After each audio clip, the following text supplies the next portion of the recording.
This week, Pope Francis announced that the Catholic Church will allow priests to bless same-sex couples. However, the priests still cannot perform a wedding ceremony for them. This represents a softening in church policy. Not to be outdone, the governing body of Jehovah's Witnesses also softened their stance on a long-standing policy. Did the JWs just copy Pope Francis? Let's take a look. Thanks for stopping by. I'm ex-JW Curious, but my friends call me Pete. A few times a year, the JW governing body releases updates on their website. The latest update dropped a bombshell. It starts as governing body member Stephen Lett introduces the topic of brothers wearing beards by showing a propaganda video. The video shows how many of the international Bible students, some of whom would later be known as Jehovah's Witnesses, wore beards. In fact, C.T. Russell, the founder of the Watchtower organization, had a very predominant beard. The video then says by 1919, most Bible students had gone clean-shaven. They neglected to say that this was a mandate from J.F. Rutherford, Russell's successor. Now, Rutherford hated Russell and wanted no reminders of him around. One story found in the 1974 Yearbook of Jehovah's Witnesses recalled this story, told by JW activist William Schnell on page 98. But more equipment was needed. For that reason, Brother Baltzerite asked Brother Rutherford for permission to buy a rotary press. Brother Rutherford saw the necessity and agreed, but on one condition. He had noticed that over the years, Brother Baltzerite had grown a beard very similar to the one that had been worn by Brother Russell. He told Brother Baltzerite, within hearing of all the Bible House family, that he could buy the rotary press, but only on the condition that he shave off his beard. Well, so strong was Rutherford's hatred of beards, all Watchtower publications during his tenure depicted Jesus as clean-shaven. No wonder so few brothers had beards, as the video said. It wasn't until 1968 Watchtower publications showed a bearded Jesus. Lett continues by reading an official announcement from the governing body saying beards will now be allowed for ministerial servants and elders, pioneers, and circuit overseers. The announcement specifically says, "It is acceptable for men who hold responsible positions in business and government to wear beards." far be it from Watchtower not to emulate successful businessmen. Lett mentions Romans 14:4, but doesn't read it. In the New World Translation, the verse is not to judge another's servant, only his master can do that.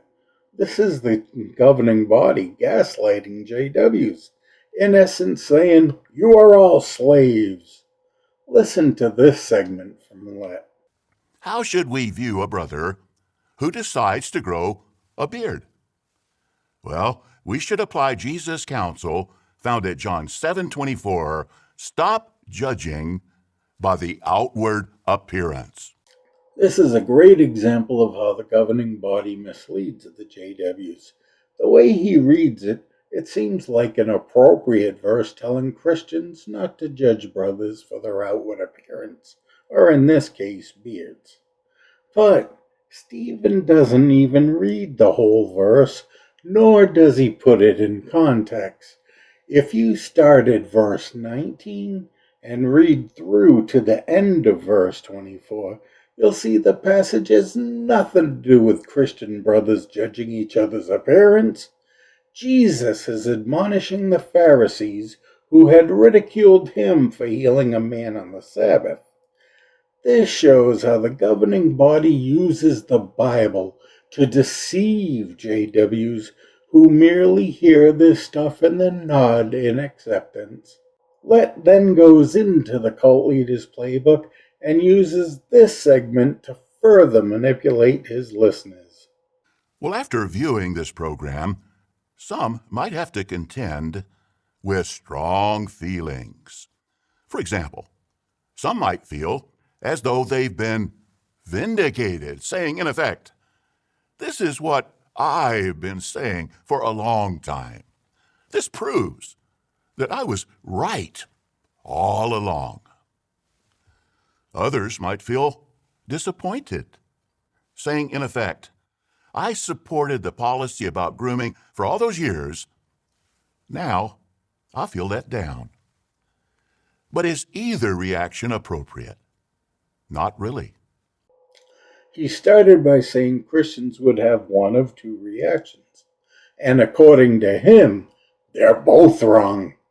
This is one of the emotional control techniques used by high control cults. By saying that both feelings are not okay, Let is promoting feelings of guilt or unworthiness.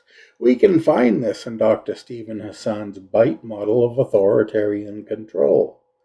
He then reads 1 Corinthians 1:10 in its entirety. Note what the Apostle Paul was inspired to write at 1 Corinthians chapter 1 and verse number 10. "Now I urge you, brothers, through the name of our Lord Jesus Christ, that you should all speak in agreement, and that there should be no divisions among you, but that you may be completely united in the same mind and in the same line of thought." This is an example of a behavioral technique of cult control. This time, Stephen is trying to discourage individualism and encourage groupthink. It's all about control for the governing body. So why, after all these years, are they making this change now? One word: greed. JWs are facing more and more financial losses due to their dogmatic doctrines. Countries like Norway have been pulling millions of dollars in funding away from them. Investigations in Japan and New Zealand are hurting them also. This is just a feeble attempt to make them appear less controlling in an effort to look better to the governments investigating them. The JW governing body wants governments to think of JWs like the Catholic Church and to view the governing body like the Pope. If you enjoyed this video, YouTube thinks you'll like this one too. Go ahead, watch it.